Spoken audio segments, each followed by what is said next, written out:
की भी पूर्ति हो गई तो ये क्या है? ये साधन जन्य।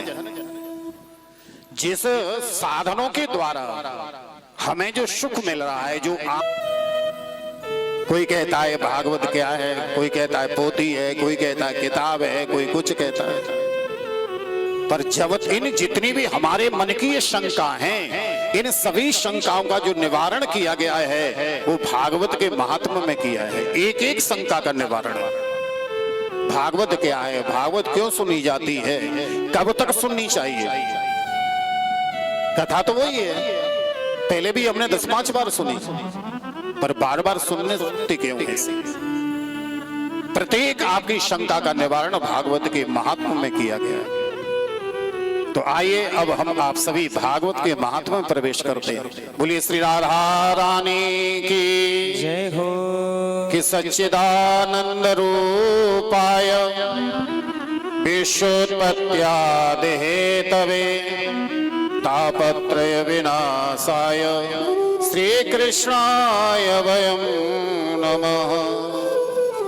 सच्चिदानंद रूपाय, सतचित आनंद सच्चिदानंद। भगवान का एक नाम है सच्चिदानंद। भगवान सत्य स्वरूप हैं, चित स्वरूप हैं और आनंद स्वरूप भी। हम ये कहें कि ये संसार सागर सत्य स्वरूप है तो नहीं। इस संसार सागर की प्रत्येक वस्तु परिवर्तनशील है, बन रही है और बिगड़ रही है। जो वस्तु बन रही हो और बिगड़ रही हो उसे सत्य नहीं कहा जाता। इस शरीर को कहें कि ये शरीर सत्य है तो ये भी शरीर सत्य नहीं है, क्योंकि ये नाशवान है। आज ये शरीर रूपी कली खिल रही है, कल प्रातःकालीन बेला में ये कली खिलेगी या मुरझा जाएगी कोई पता नहीं। एक क्षण का किसी को पता नहीं है। इसलिए शरीर को क्षण भंगुर कहा गया है। क्षण भंगुर जीवन की कलिका कल प्रात समय में खिली न खिली। आज ये जो कली खिल रही है, कल प्रातःकालीन बेला में ये कली खिलती रहेगी या मुरझा जाएगी कोई पता नहीं है भैया। तो ये नाश यह भी सत्य नहीं है। फिर सत्य कहा किसे कहा गया? सत्य उसे कहते हैं जो तीनों कालों में एक समान हो। काल तीनों होते हैं, भूतकाल, वर्तमान काल और भविष्य। इन तीनों कालों में जो एक समान है वो सत्य है। जैसा हमने भूतकाल में बीते हुए काल में देखा, ठीक वैसा ही आज देख रहे हैं, और जैसा आज हम देख रहे हैं वैसा आने वाले कल में भी देखेंगे तो वो वस्तु सत्य है। कल हमने कुछ और देखा, आज हम कुछ और देख रहे हैं, आने वाले कल में कुछ और देखेंगे तो वो सत्य नहीं है, वो नाशवान है। तो इसलिए भगवान तीनों कालों में एक समान है, इसलिए वो सत्य स्वरूप हैं, चित स्वरूप हैं और वो आनंद स्वरूप भी है।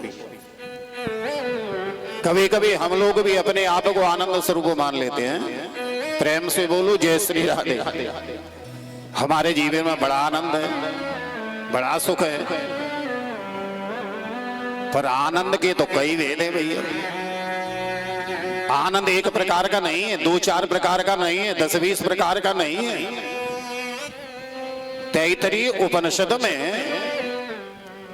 आनंद के 108 वेद बताए हैं। तैत्तरीय उपनिषद माने कि आनंद कितने प्रकार का होता है? 108 प्रकार का।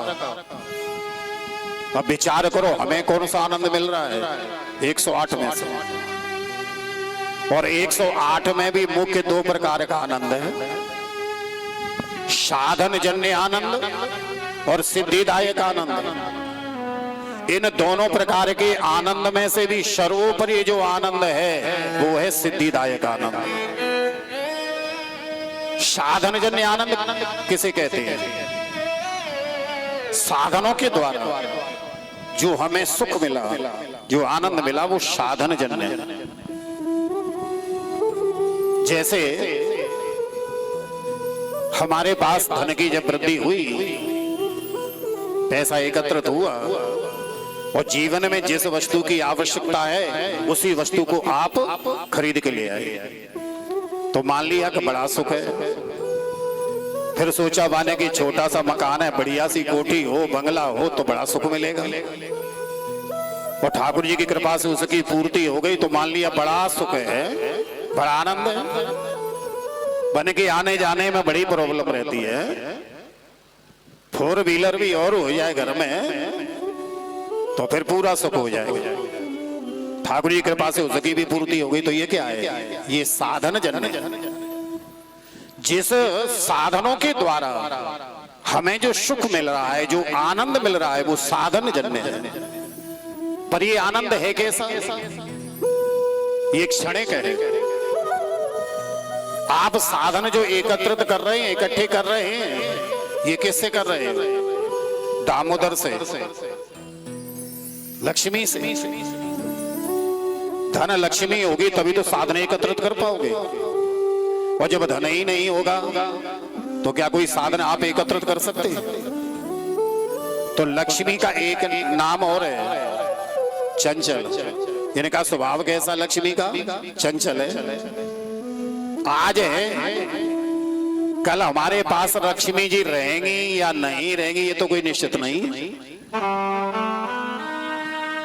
बामन भगवान बलि के यहाँ यज्ञशाला में जब दान मांगने गए तो शुक्राचार्य जी ने मना कर दिया। बलि ने दान बंद हो। क्यों? क्योंकि ये छली आए विष्णु, तुम्हारा ये सर्वस्वरण कर लेंगे। तो बलि ने कहा भगवान यदि ये विष्णु हुए और सब कुछ छीन लिया तो फिर भी मेरी जय जयकार है। गुरुदेव ये शरीर नाशवान है और ये धन लक्ष्मी चंचला है। आज मेरे पास धन है, कल तक धन नहीं रहा तो दान करूंगा कहां से? और कल तक शरीर रहा, शरीर नहीं रहा और धन रहा तो दान करेगा कौन से? इसलिए लक्ष्मी स्वभाव है चंचल, निश्चित नहीं है कि हमारे पास हमेशा रहेगी।